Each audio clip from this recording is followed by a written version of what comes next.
Hello friends, MS aari work क्लासेसमध्ये तुमचं मनापासून स्वागत आहे. तर या क्लासमध्ये आपण पाहणार आहोत खूप मोठा प्रश्न जो सगळ्या स्टुडंटला किंवा नवीन बिगिनरसाठी पडतो. तर ते म्हणजे सिल्क थ्रेडमध्ये खूप जास्त धागा डॅमेज होतो किंवा त्यामध्ये वर्क कशा पद्धतीने करायचं. तर यासाठीच इथे आपल्याला 2 सिल्कचे धागे लागतील. हे तुम्ही वेगवेगळ्या कलरमध्ये देखील घेऊ शकता ॲज अ प्रॅक्टिस म्हणून, जर तुम्ही स्टार्टिंगला करताय तर. त्यासाठी आपण इथं 2 थ्रेड घेतले आहेत सेम कलरमध्ये थ्रेड घेतल्यानंतर त्यात दोन्हींचे पॉईंट एकत्र पकडून त्याला व्यवस्थित अशी स्टार्टिंगला जी आपण नॉट देतो ती नॉट देऊन घ्यायची आहे. पाहू शकता इथं 2 धागे एकत्र पकडले, याची नॉट देऊन घेतली. नॉट दिल्यानंतर जसं आपण जरीचा धागा हातामध्ये व्यवस्थित पकडतो एकसोबत, तसेच हे 2 धागे आता एकत्र पकडायचे आहेत. आणि इथं मी जी निडल यूज करते ती सिल्क थ्रेडच्या वर्कसाठीची निडल आहे स्पेशली. तर आता इथं तुम्ही पाहू शकता हा जरीचा धागा, या जरीच्याच धाग्याने आपण खालच्या साईडला असा राऊंड मार्किंग करणार आहोत. राऊंड मार्किंग झाला, आता त्याच्यावरच चेन स्टिच करायची आहे. अगोदरच्या क्लासमध्ये आपण सरळ लाईनवरती चेन कशी करायची हे पाहिलं होतं. या क्लासमध्ये आपण वेगवेगळ्या शेपवरती चेन स्टिच कशा पद्धतीने करायची ते एक्सप्लेन करून मी तुम्हाला व्यवस्थित सांगते. त्यासाठी व्हिडिओ अजिबात स्किप करू नका आणि व्हिडिओ आवडला तर व्हिडिओला लाईक करा आणि चॅनलवरती नवीन असाल तर नक्कीच चॅनलला सबस्क्राईब करा. चला तर बघ, आता सगळ्यात अगोदर निडल खालून वर धागा आला. धागा वर आल्यानंतर जसे आपण रेग्युलर स्टिच घेतोय अगदी तो स्टिच घ्यायचा आहे. इथं फक्त करायचे काय, ज्या साईडला तुम्हाला हे स्टिचेस घ्यायचे आहेत पाहू शकता तुम्ही. आता इथं राऊंडमध्ये आपण ही चेन स्टिच करणार आहोत. तर ज्या साईडला तुम्हाला स्टिचेस घ्यायचे आहेत तिकडेच तुमची निडल ओढून घ्यायची. असं नाही की तुम्ही धागा खालून वर काढता आणि परत पाठीमागे जाताय, असं करायचं नाही. तर ज्यावेळेस तुमची खालून निडल वर येते अगदी तसाच धागा तो पुढे ओढून घ्यायचा. असं जर तुम्ही प्रत्येक वेळेला धागा तुमच्या साईडला किंवा जिकडे वर्क करायचं आहे त्या साईडला जर घेत राहिल्या तर अजिबात थ्रेड खराब होणार नाही, कुठेही तुमचा फॅब्रिक देखील डॅमेज होणार नाही. म्हणजे होतं बऱ्याचशा वेळेला की फॅब्रिकला खूप जास्त होल होतात, त्यानंतर हा जो धागा आहे या धाग्याचेच अजून वेगवेगळे धागे निघायला सुरुवात होते किंवा एक धागा कट होतो. असे सगळे जे प्रॉब्लेम येतात ते येणार नाहीत. पाहू शकता तुम्ही राऊंड हा प्रॉपर येत आहे. आणि स्टिच करताना जेवढे जवळ तुम्ही सिल्क थ्रेडचे स्टिचेस घेणार तेवढीच व्यवस्थित त्या स्टिचला फिनिशिंग पण येईल. पहा, अजिबात लांब टाका घ्यायचा नाही, जेवढं तुम्हाला पॉसिबल होईल. आता स्टार्टिंगमध्ये होतो थोडा प्रॉब्लेम, पण जेवढे जवळ जमतील घ्यायला तेवढ्या जवळ स्टिच घ्यायचे. पाहू शकता.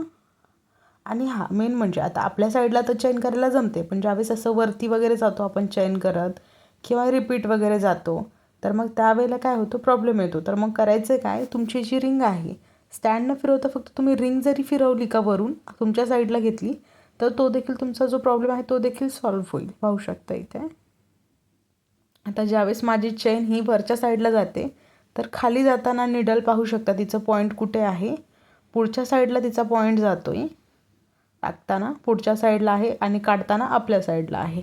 हे थोडेफार चेंजेस येतात, हे तुम्ही लक्षात घ्या. असं नाही की निडल प्रत्येकच वेळेस तिची पोझिशन पाहायची की तुम्हाला कुठे वर्क करायचं आहे. आता आपलं वर्क वरती जाते तर माझा निडलचा पॉईंट जो आहे तो देखील त्याच साईडला असणार आहे. म्हणजे ज्या साईडला तुम्हाला वर्क करायचे त्या साईडला सुईचं टोक पाहिजे. आणि मेन म्हणजे डबल थ्रेड का घ्यायचा, आपण सिंगल सिल्कमध्ये नाही का यूज करू शकत. तर डबल थ्रेड घेतल्यामुळे होतं काय, 2 थ्रेड असल्यामुळे ते व्यवस्थित असे स्ट्रॉंग राहतात आणि आपला जो धागा असतो तो देखील अजिबात डॅमेज होत नाही. जर तुम्ही ही चेन फक्त सिंगल थ्रेडमध्ये घ्यायचा प्रयत्न केला तर तो लवकर थ्रेड कट होऊ शकतो याच्यासाठी. आता इथं राऊंड कंप्लीट झाला आहे. राऊंड कंप्लीट झाल्यानंतर याला नॉट द्यायची. आता नॉट कशी द्यायची याचा देखील आपण डिटेल व्हिडिओ अगोदर चॅनलवरती अपलोड आहे, जाऊन नक्की चेक करा तो देखील. आता इथे देखील मी सांगायचा प्रयत्न केला आहे. एक चेन आतमध्ये घ्यायची किंवा तुम्ही बाहेरच्या साईडला पण घेऊ शकता. पहा, आता हा जो आपल्याला नॉट द्यायचा आहे तिथं पुढे एक स्टिच घ्यायचा. अगोदर एक स्टिच घेतला, खालून धागा वर आला आहे. वर आल्यानंतर जशी काही आपण नॉर्मली नॉट देतो तीच नॉट द्यायची. फक्त काय होतं ना, सिल्कमध्ये जास्त टाईट अशा नॉट बसत नाहीत. इथं तुम्ही पाहू शकता, मी एकदा दाखवली, परत अजून एकदा दाखवते. बसली नाही, थ्रेड खालून वर आला आहे आणि जसं आपण जरीच्या धाग्याला नॉट देतो किंवा बीट्स वर्कमध्ये नॉट देतो तीच नॉट इथं पण दिली आहे. आता तुम्ही हे व्यवस्थित आणि जवळून पाहू शकता की कुठेही तुम्हाला धागा डॅमेज झालेला दिसतोय का, किंवा कपडा याच्यातला ओढला गेला किंवा अजून काही होल्स वगैरे आहेत नाही. तुम्ही जर याची 2-3 वेळा प्रॅक्टिस केली किंवा व्यवस्थित डेली प्रॅक्टिस करत राहिल्या तर नक्कीच तुम्हाला देखील सिल्क थ्रेडचं वर्क हे खूप इझिली जमेल जेवढी तुम्ही प्रॅक्टिस करणार. असं नाही की क्लासच्या फर्स्ट डेला जमेल किंवा सेकंड डेला जमेल. जेवढं तुमच्या हाताची प्रॅक्टिस होईल निडलची आणि थ्रेडची तेवढं व्यवस्थित फिनिशिंग येईल. पहा आता आपण राऊंडमध्ये पाहिलं तसंच आता आपण हार्ट शेपमध्ये पण पाहणार आहोत. तर इथं ऑलरेडी माझी जरी थ्रेडनं चेन स्टिच झालेली आहे. तर मी त्यालाच आतमधल्या किंवा बाहेरच्या साईडनं पण आपण आउटलाईन घेऊ शकतो. पहा आता हार्ट शेपमध्ये घेताना पण स्टिचेस अगदी जवळ घ्या जेवढे की तुम्हाला घेता येतील. जास्तीचा धागा दूर ओढला की मग तिथं तो डॅमेज व्हायला सुरुवात होत आहे. आता स्टिचेस जे आपण राऊंडमध्ये पाहिलेत ते स्टिचेस इथं पण आहेत हार्ट शेपमध्ये पण. आणि मेन म्हणजे जर तुम्हाला अशा स्टार्टिंगलाच वेगवेगळ्या शेपमध्ये प्रॅक्टिस करायला नसेल जमत, सपोज काही प्रॉब्लेम वगैरे येतोय, तर तुम्ही नॉर्मली लाईनमध्ये पण करू शकता. फक्त स्ट्रेट लाईन मार्किंग करायची आणि त्यावरती कंटिन्यू चेन करत राहायची. त्याने आपल्या हाताला सिल्क थ्रेडची ही प्रॅक्टिस आणि सवय होऊन जाते. यासाठी पाहू शकता. आणि त्याचबरोबर तुम्हाला सिल्क थ्रेडमध्ये अजून काही प्रश्न किंवा अजून काही डाऊट्स असतील किंवा अजून काही नवीन जर शिकायला आवडत असेल ते देखील मला कमेंट करून नक्की सांगा. आपण स्टेप बाय स्टेप आपण सगळेच व्हिडिओ कवर करणार आहोत त्यासाठी. कारण सिल्क थ्रेड हा थोडासा हार्ड टॉपिक आहे जो सगळ्यांनाच थोडा करायला अवघड जातो. यासाठी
पाहू शकता. आता इथं हार्ट शेपमध्ये देखील कंप्लीट राऊंड करून झाला आहे.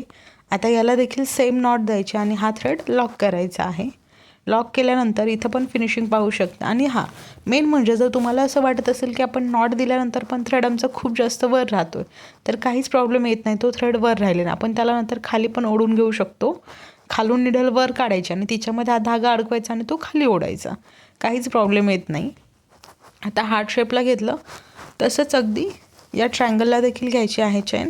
ट्रायंगलला स्टार्ट करताना आपण कुठूनही मधून नाही करायची. तर जे काही त्याचे 3 पॉईंट असतात म्हणजेच आपण त्या ट्रायंगलला 3 कोने असतात. पहा जे काही त्याचे पॉईंट्स आहेत त्या 3 पॉईंटपैकी कुठूनही तुम्ही स्टार्ट करू शकता. फक्त डायरेक्टली मधली लाईन वगैरे तिथून वगैरे असं करायचं नाही. तर पॉईंटपासून घेतलं म्हणजे तुमची नॉट देखील त्या पॉईंटलाच येते शेवटची. यासाठी पाहू शकता. आता ट्रायंगलमध्ये रेग्युलर स्टिच आहेत.